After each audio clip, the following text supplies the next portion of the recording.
There was a time not so long ago when folks still believed in magic. Not the wand-waving, rabbit-from-a-hat kind, but a different sort of enchantment. The kind that whispered promises of a secret door, a shortcut to the good life, a way to skip the endless grind and leap straight to the top. A lot of good men, driven by a gnawing hunger to provide, to build something lasting, chased that ghost. They squinted into the haze, convinced the shimmering mirage was a true oasis, thinking they could outsmart the clock, outrun the patient climb. And most of them learned a hard truth, a truth hammered home not by grand pronouncements, but by the quiet, relentless rhythm of shattered hopes and empty pockets. Sometimes the straightest path is indeed the longest, and the real treasure ain't found in a flash, but in the steady, unassuming light of 1,000 sunrises. One such man was Garrett. Pushin' 48, though some days the deep lines etched around his eyes and the subtle sag of his shoulders made him look a decade older. He was a mechanic, same as his old man, same as his old man's old man, back through generations of grease and steel. You could see it on him, plain as day. Not just the faint sheen of oil that seemed to cling to his skin even after the cleanest scrub, or the permanent crescent of black under his fingernails that no amount of solvent could fully erase. No, it was more than that. It was the way his whole frame carried a quiet weight, the sort that comes from years spent leaning over engines, wrestling with stubborn bolts and coaxing life back into tired machines. His face was a roadmap of a life lived mostly outdoors and under hoods, sun-weathered, a few faint scars from stray wrenches or slipping parts, a permanent shadow of stubble he never quite bothered to shave perfectly smooth. His eyes, though, were the real story. They were a steady, clear hazel, but heavy-lidded, often with a subtle, weary glint that spoke of long hours and unspoken thoughts. They didn't miss much, those eyes. Garrett was a quiet man, not given to small talk or boisterous laughter, but his gaze was constantly taking things in, processing, judging. You'd catch him sometimes, a dry, knowing smirk playing at the corner of his lips when something amused him, a flicker that quickly faded, leaving behind that familiar, guarded expression. He wasn't unfriendly, just contained, like a powerful engine idling, perfectly capable of roaring to life, but mostly content to just hum. His hands, though, his hands were what really told the tale. They were broad and calloused, scarred in a dozen places, knuckles permanently swollen from countless impacts. There was a strength in them that was almost surprising, the kind of strength that came from leverage and technique as much as pure muscle. They were workers' hands, plain and simple, hands that knew the language of tools and the feel of metal. They could be surprisingly gentle, too, when he was tracing a delicate wire or comforting a fretting child. But mostly, they were hands that worked, that built, that fixed. They had seen more than their fair share of grime and hard labor, and in their worn texture you could almost read the story of every engine he'd ever rebuilt, every flat tire he'd ever changed, every impossible nut he'd ever busted loose. They were the hands of a man who had put in the time, literally and figuratively, even if his heart, for a long stretch, had been whispering about quicker ways to get where he wanted to go. They say there are two kinds of men in this world. Those who chase the horizon, always looking for that one glittering shortcut, the secret path that bypasses the long, winding road. And those who learn eventually that the path itself, the slow, steady act of walking, is where the real treasure lies. For a long time, Garrett had been the first kind. His heart, for a long stretch, had been whispering about quicker ways to get where he wanted to go. He wanted to leap, not climb. He wanted to arrive, not journey. And it had cost him dear. Garrett, at 48, carried the weight of those lessons not just in his broad shoulders, but deep in the quiet lines around his eyes. He wasn't the kind to complain, not anymore. The kind of complaints he used to voice, the restless yearning for more, for different, had long since been hammered out of him by the cold, hard blows of reality. Now he was a mechanic, plain and simple. The kind of man who could listen to an engine cough and tell you its life story, just by the pitch of its groan or the shudder in its frame. He worked at Stan's Auto Repair, a shop that smelled perpetually of oil, grease, and exhaust fumes, a symphony of industrial odors that had become as familiar to him as the scent of coffee brewing in his own kitchen. He moved with an economy of motion born from years of repetition, his mind often elsewhere even as his hands expertly wielded a wrench or probed a failing circuit. You could see it in the slight, almost imperceptible furrow of his brow when he thought no one was watching, a shadow of lingering regret for roads not taken, or more accurately, for roads taken too quickly with too much blind faith. There was a time, not so long ago, when that quiet strength, That formidable resilience had been misguided, poured into chasing visions of instant prosperity. He'd been good at believing, almost too good, convincing himself and others that true wealth was just a single grand stroke away. A lucky break, a revolutionary idea, not the patient, painstaking climb that everyone else seemed content to endure. He demortgaged his modest home, drained every last cent of his savings, and in his eagerness, even convinced a few good friends to throw in with him, all chasing the phantom of quick returns. The thought of providing more faster for Sarah and the kids had been a powerful, blinding force. He'd believed, truly believed, that he was doing it for them, that he was a step ahead of the curve, that he was smarter than the steady grinders. He was a grinder himself, when it came to engines and honest labor, but for a long time he couldn't bring himself to believe that steady grinding applied to wealth, too. He'd always thought there was a shortcut to everything, a secret door. A grand gesture was what he sought, not a lifetime of small, dedicated ones. It was a mistake he carried not as a burden now, but as a permanent scar, a reminder etched deep into his being of the futility of chasing illusions. The alarm clock by his bed was a cruel master, chirping at precisely 5 o'clock every single weekday morning without fail. Garrett never hit snooze. There was no point. Even if he did, the quiet hum of the house wouldn't let him truly rest.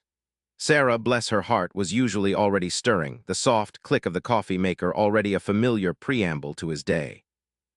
He'd swing his legs over the side of the bed, the old springs groaning a complaint, and sit there for a minute just listening. The muffled sounds of the morning news from the living room, the subtle shift of the house settling in the pre-dawn dark. His routine was a well-worn path etched deep over years. A quick shower, the water pressure just okay. The same faded jeans and a work shirt, smelling faintly of oil even after a wash. He'd grab a mug of coffee, black, and stand by the kitchen window, watching the streetlights fade against the encroaching gray of dawn. His modest, single-story house in the quiet, older working-class neighborhood was a haven, a fortress against the world, but it was also a constant reminder of what he had and what he'd almost lost. Then came the commute. The familiar stretch of road, past the sleepy convenience stores and the gas station just opening up. The garage, Miller's Auto Repair, was a second home, the air thick with the smell of gasoline, exhaust, and rust. He knew every wrench, every hoist, every dusty corner of that place. He could diagnose an engine's cough just by listening, fix a transmission blindfolded, his hands, calloused and strong, performing a ballet of precise movements. There was a quiet satisfaction in the work, the tangible proof of a problem solved, a machine brought back to life. But that satisfaction rarely extended to his own life. The bills piled up on the kitchen counter like a slowly growing mountain. Mortgage, utilities. Jake needed new basketball shoes. Dad, everyone else has 'em. Emily had a field trip. It's just $20, Dad. $20 here, 50 there, it added up, a relentless drip, drip, drip from an already strained bucket. He and Sarah would go over them sometimes, late at night, under the dim glow of the kitchen light, their voices hushed. Not arguing, just strategizing, cutting, sacrificing. Another takeout meal foregone. Another small indulgence put off. The silence often spoke louder than any words. It wasn't a life of hardship, not really. They always had food on the table, a roof over their heads.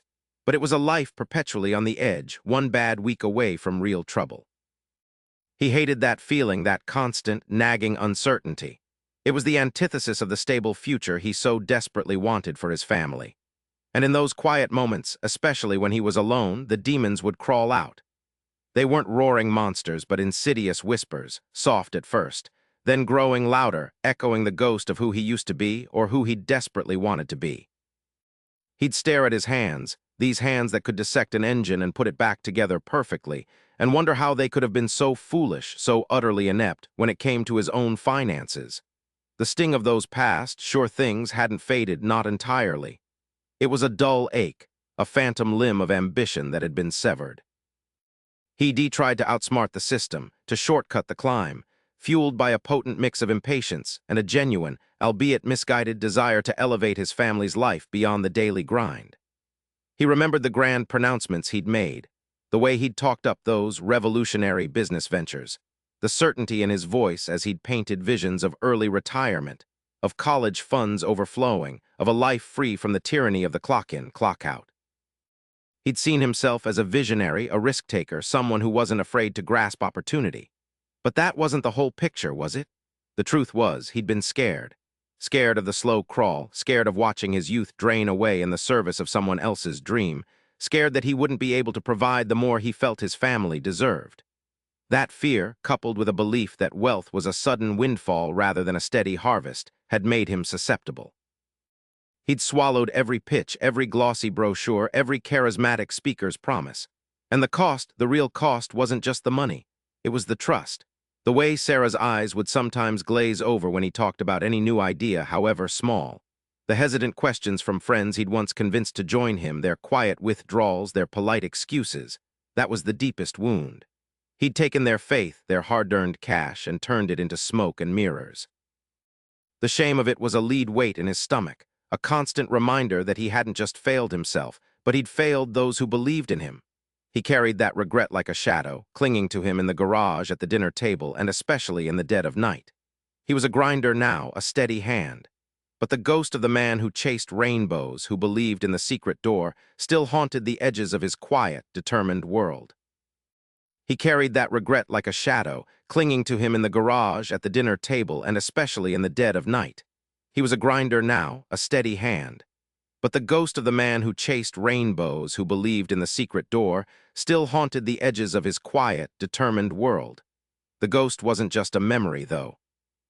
It was also a series of small, hopeful tremors that still occasionally ran through him, whispers of what if, whenever a new opportunity crossed his path, a new flyer slid under his windshield wiper, or a new voice on the radio promised prosperity.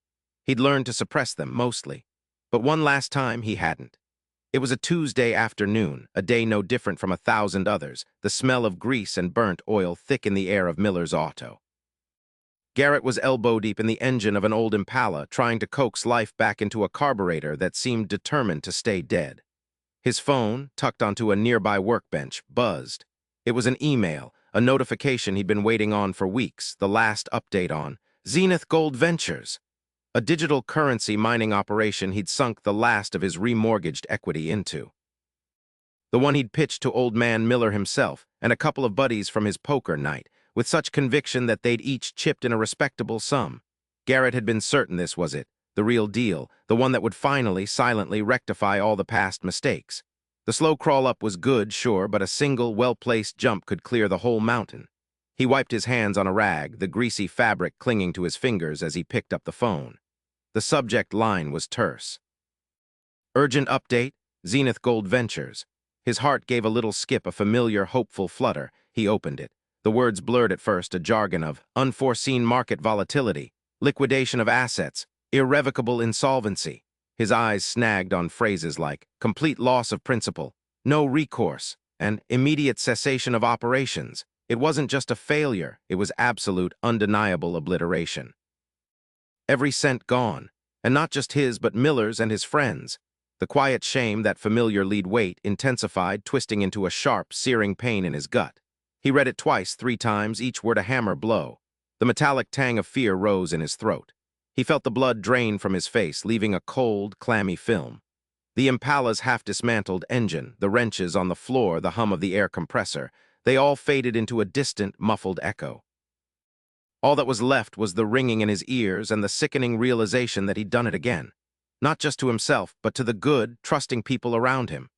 A few days later, the repo man came for his pickup, the one he'd bought with a loan against what little savings they'd had left, the one he used for work and for taking Jake and Emily to their games. He watched it roll away on the flatbed, a symbol of all his aspirations, his desperate grasping, disappearing down the street. Sarah stood on the porch, her arms wrapped around herself, her face a mask of silent anguish, not a single word of reproach, which somehow felt worse than any shouting. The kids watched from the living room window, their eyes wide with a confusion he couldn't explain away with a quick fix or a cheerful lie. The air in the house grew thick with an unspoken burden, a weight that pressed down on every corner, every conversation. The last flicker of that old, restless hope died a cold, hard death. That night he lay in bed, the digital numbers of the alarm clock glowing an unforgiving 3:17 a.m. Sarah was a quiet, even breath beside him, mercifully asleep. But sleep was a stranger to Garrett. He stared at the ceiling, at the faint patterns cast by the streetlight filtering through the blinds, each one a phantom map of paths he shouldn't have taken. His mind was a relentless, brutal prosecutor, laying out the evidence of his own self-sabotage. Every sure thing, every once-in-a-lifetime opportunity, every flashy presentation, every enthusiastic pitch he'd given to himself, to Sarah, to his friends, it all piled up, a monument to foolishness built from broken promises and shattered trust. He felt it all raw and exposed. The burning sting of shame, the suffocating pressure of debt, a mountain range he saw no way to climb. The crushing realization that he had not just gambled his own future but his family's. The modest house, the quiet neighborhood, the simple life they had built, it all felt like it was teetering on the edge of a cliff, and he was the one who had pushed it there. What had he become? A man who spoke of vision but delivered ruin, a provider who had stripped his family bare, a friend who had betrayed trust. He wasn't a visionary, he was a fool, a greedy, impatient fool who had chased glittering mirages while the real, solid ground beneath his feet slowly eroded. The silence of the house was punctuated only by the distant howl of a dog, a sound that seemed to echo the emptiness in his own chest. His hands, usually so capable, felt useless, heavy, devoid of purpose. He ran them over the worn cotton sheet, feeling the rough texture, a stark contrast to the smooth, illusory promises he had pursued. The truth was, he'd been chasing ghosts, trying to conjure a fortune from thin air while neglecting the tangible world right in front of him. The world he could touch, fix, build. He saw Jake's face, Emily's, Sarah's, their trusting eyes, the quiet strength in Sarah's gaze even as the pickup rolled away. He had traded their security for a fantasy. The bitter taste of that realization filled his mouth. He had nothing left to chase, no more illusions to buy into. He had finally, truly hit bottom. There was no more to lose because he had already lost everything that mattered. And the man staring up at the ceiling, that broken, empty shell, knew one thing with absolute certainty. He couldn't do this anymore, not one more second. The man staring up at the ceiling, that broken, empty shell, knew one thing with absolute certainty. He couldn't do this anymore, not one more second. The words weren't a shout or even a whisper, but a heavy, silent declaration that settled deep in his bones. Enough. It wasn't a flash of insight, no grand epiphany that showed him a new path. It was the exhaustion of 1,000 wrong turns, the raw pain of betrayal, not from others, but from himself. The realization that every single time he'd reached for the easy gold, he'd ended up with mud. There was nothing left in him to chase another ghost. He wasn't sure what he would do, only that whatever it was, it couldn't be this. This cycle of desperate hope and crushing failure. He lay there, eyes open, until the faintest gray light began to push through the curtains. The house was still, Sarah and the kids lost in their own worlds, oblivious to the quiet collapse and rebirth happening just down the hall. For the first time in what felt like forever, Garrett didn't reach for his phone, didn't scroll through market updates or speculative forums. He just lay there, breathing. When his alarm buzzed at 5 a.m., a sound usually met with a groan and a desperate search for another minute of sleep. Something was different. The dread was still there, a heavy blanket, but underneath it, a tiny, unfamiliar spark. Not excitement, not hope, not yet. Just obligation. A stubborn refusal to lie down and let the world roll over him completely. He dragged himself out of bed, the floorboards creaking underfoot like they were protesting the weight of his defeat. Coffee, toast, the usual mechanical motions. His lunch pail felt heavier than usual as he walked out the door, the chill of the morning air stinging his face. The old pickup was gone, repossessed, so he walked. The several miles to the garage, usually a hurried, silent trek, felt like an endless gauntlet this morning. Every house he passed seemed to mock him with its quiet stability, its neatly trimmed lawns, its unburdened cars in the driveways. He felt exposed, a raw nerve walking through the waking world. His mind screamed at him. What's the point? You're a failure. Just turn around, crawl back into bed. The old Garrett, the one who'd convinced himself he was too big for grease and oil, too smart for the daily grind, wanted to bail. He wanted to find a new scheme, a new angle, anything but the relentless, unglamorous reality of a workday. But the quiet word from the night, enough, echoed in his head. He pushed the garage door open, the familiar metallic groan a comfort and a curse. The smell of oil, gasoline, and stale coffee hit him. Empty. He was early as usual. He clocked in, the punch card a harsh reminder of his place, his wage. He grabbed his toolbox, the weight of the steel a familiar, honest heft in his hands. The first job ticket of the day was for a blown head gasket on an old Ford F-150. A dirty, complicated, time-consuming job. The kind he used to delegate or rush through, grumbling the whole time about how he was meant for bigger things. He stared at the truck, then at the wrench in his hand. He could have stalled, could have gone for another cup of coffee, chatted with another mechanic when they arrived, looked for an easier job. But for the first time in years, he didn't. He just walked over to the truck, opened the hood, and started. The bolts were tight, caked with grime. His knuckles scraped, a thin line of blood welling up. He wiped it on his pants, not even noticing. He disconnected hoses, removed wires, carefully bagging and labeling each part, something he hadn't done with such meticulous care in a long, long time. He felt the metal, the tools, the grease. It wasn't glorious. It wasn't going to make him a millionaire by Friday. It was just work. Honest, difficult, tangible work. And as the morning wore on, as the engine slowly came apart under his hands, he realized something. For the first time in what felt like a lifetime, he wasn't thinking about shortcuts. He was just thinking about the next bolt, the next connection, the next step, one small, painstaking piece at a time. That first day, the satisfaction of honest work, of putting things right with his own two hands, carried him. It was a clean feeling, like scrubbing off years of accumulated grime. He went home tired, yes, but a different kind of tired. A good tired. Sarah noticed it, a softer line around his eyes. He slept deeper that night than he had in months. But the world, she don't give out medals for one good day. Day 3, the shine started to dull. The Ford F-150 was done, another job ticket slapped onto his board. This one, a transmission replacement on an old beat-up panel van. Heavy, awkward, back-breaking work. He woke up that morning, his muscles protesting, the familiar aches in his shoulders and lower back setting in. The 5 a.m. alarm felt less like a fresh start and more like a cruel joke. He walked into the garage, the smell of oil and exhaust suddenly oppressive instead of familiar. The hum of the air compressor, the clatter of tools, it all sounded like noise. He eyed the stack of repair manuals, then glanced at the computer where the other mechanics sometimes messed around with stock charts and online sports bets during lunch. A fleeting thought, cold and insidious, snaked through his mind. There has to be an easier way. This ain't it, Garrett. This just ain't it.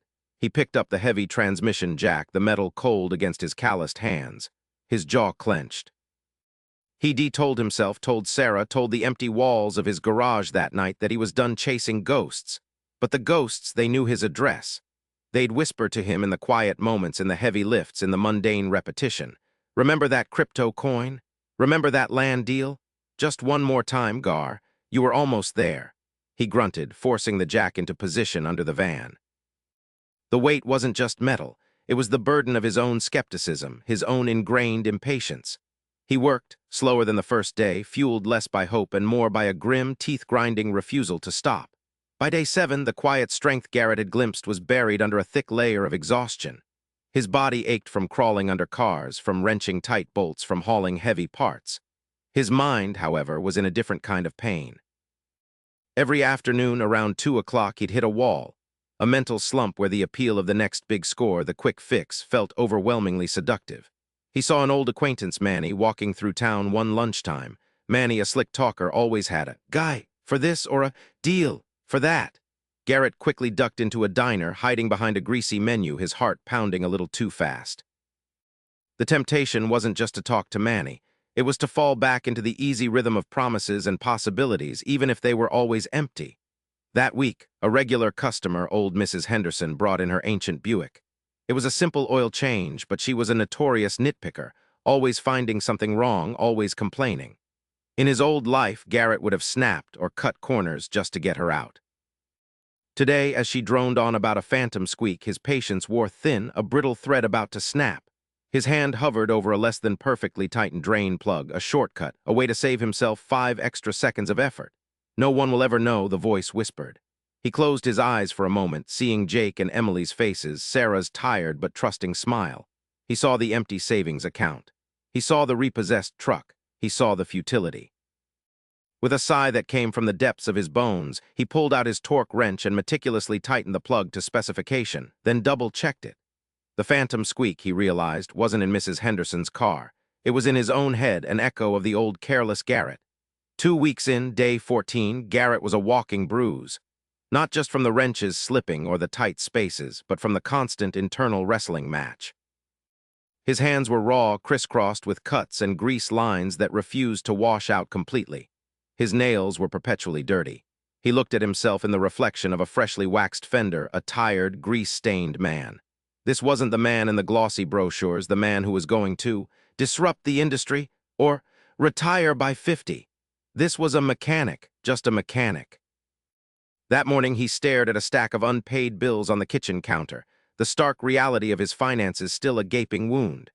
The slow, patient path felt impossibly long, the finish line invisible. The old restlessness clawed at him, a desperate need for a faster solution. He almost picked up his phone, almost scrolled through the financial news apps he'd deleted, searching for that one headline, that one new stock tip, that one email about a guaranteed return. That used to set his pulse racing. But then he stopped. He looked at his hands, scarred and grimy. They weren't the hands of a slick investor, but they were his hands. They did honest work. They built things, fixed things, earned things. He picked up his lunchbox, then his car keys. The world wasn't going to give him a shortcut. It was just going to give him another day, another engine to fix, another bolt to turn, and he was going to turn it. Not because it was glamorous, not because it was easy, but because it was real.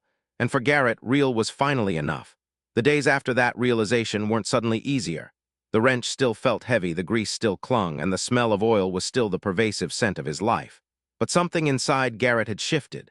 The furious internal argument, the gnawing regret, the constant comparisons to phantom futures, they quieted. He still worked, but he worked differently. His movements became more deliberate, less rushed. He wasn't just going through the motions. He was in the motions. He found himself one afternoon meticulously cleaning a carburetor, something he'd usually just blast with cleaner and move on from. This time he picked at the tiny particles, ensuring every passageway was clear. When he reassembled it, and the engine purred to life with a smoothness he hadn't expected, a quiet sense of accomplishment settled in his chest. Wasn't a rush, wasn't a thrill. It was deeper, more sustaining. A couple of weeks into this new rhythm, Mike, one of the younger guys in the shop, leaned against a toolbox, watching Garrett torque a lug nut with careful precision. "You've been focused lately, Garrett," he observed, almost hesitant. Garrett grunted, gave the nut a final check, and then, for the first time in a long time, offered a small, dry smirk. "Just doing the job, Mike." But it was more than that, and Mike sensed it. There was a quiet intensity, a groundedness that hadn't been there when Garrett was always halfway out the door, mentally chasing the next big score. At home, Sarah noticed it too. He wasn't bringing the weight of the day or the weight of his past failures into the kitchen quite so much. He still looked tired, but the lines around his eyes seemed to have softened. One evening, Jake was animatedly recounting a goal he'd scored in soccer practice, and Garrett, instead of just a distracted nod, asked about the setup, the pass, the angle. He was present, truly present. Sarah watched him, a cautious hope blooming in her own chest, a delicate flower she hadn't dared to water in years. Then came the small victories. The first credit card, the one with the highest interest, finally paid off. Garrett and Sarah sat at the kitchen table, the balance statement showing zero, and it felt like a greater triumph than any phantom million-dollar deal ever had. It was real, tangible. It was a weight lifted brick by painstaking brick. He started a separate savings account, small contributions, but regular. It wasn't about getting rich, it was about building, about stability, about creating a foundation that wouldn't crumble with the next speculative market swing. Weeks bled into months, each one a testament to the quiet power of consistency. Garrett was still the same man, hands still calloused, clothes still grease-stained, hair thinning at the temples. But the man in those eyes was different. The restlessness had been replaced by a deep-seated calm. The desperation had given way to a quiet confidence. He found satisfaction in the hum of a perfectly tuned engine, the seamless operation of a transmission he'd rebuilt, the steady thud of money landing in his savings account. He saw the tangible results of his effort, not in projected gains, but in the reliable purr of a customer's car, in the easing of his family's shoulders, in the slow, steady growth of their modest future. He no longer chased the horizon for a sudden flash of light. He understood now that the light he sought was in the steady sunrise, day after day, warming the ground he stood on, illuminating the path directly in front of him. The old dreams of grandeur had evaporated, replaced by something far more valuable. The peace of knowing he was building, truly building, one honest day at a time. He was still a mechanic, but he was just a mechanic anymore. He was a builder, a foundation layer. A man who understood the intricate, beautiful mechanics of patience. That newfound calm wasn't just something Garrett felt. It started to radiate off him, a quiet hum that even the clatter of the garage couldn't entirely obscure. Sarah noticed it first, of course. Not in big pronouncements, but in the way his shoulders sat a little lower, less hunched under an invisible weight. In the way he'd listened to Jake talk about his terrible grades, not with that old frantic impatience, but with a steady, thoughtful gaze.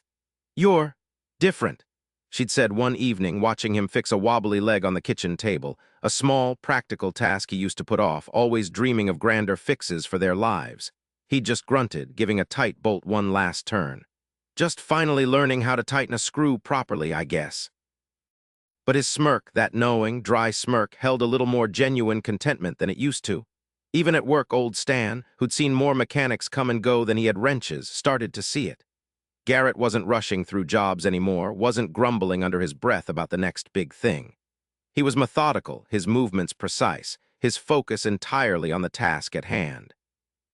One afternoon, after Garrett had spent a meticulous hour coaxing life back into a finicky old pickup, Stan just leaned against a toolbox, shaking his head slowly.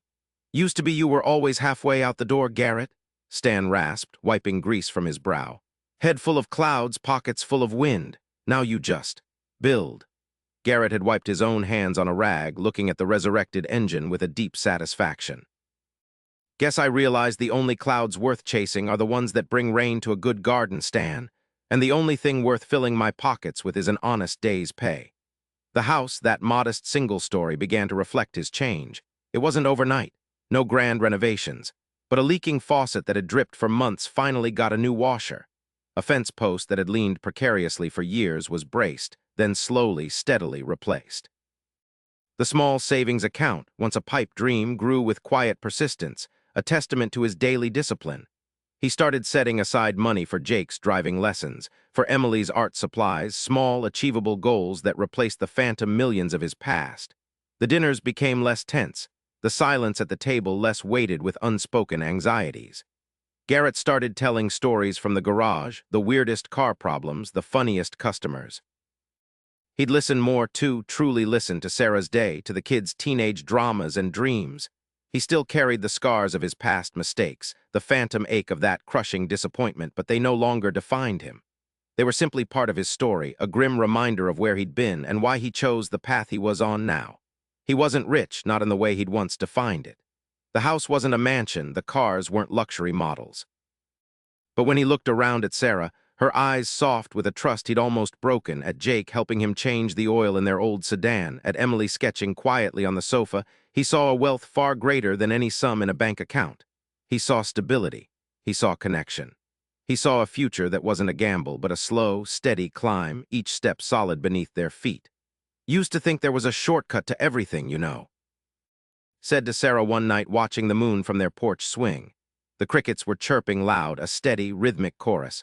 "A secret door, one big score. I spent years chasing it, mortgaged our future on it, convinced myself that real wealth was just a single grand stroke away." He paused, listening to the crickets. "Turns out the real treasure's just putting in the work, day in and day out, not glamorous, not flashy, but you watch it grow, slow, sure, and it sticks." He learned that the greatest fortunes aren't made in a single lucky strike, but in the relentless, unremarkable commitment to what's true. They're built not with grand gestures, but with the quiet dignity of consistency, one honest swing of the hammer, one steady turn of the wrench, one humble deposit at a time. There was a man who lost every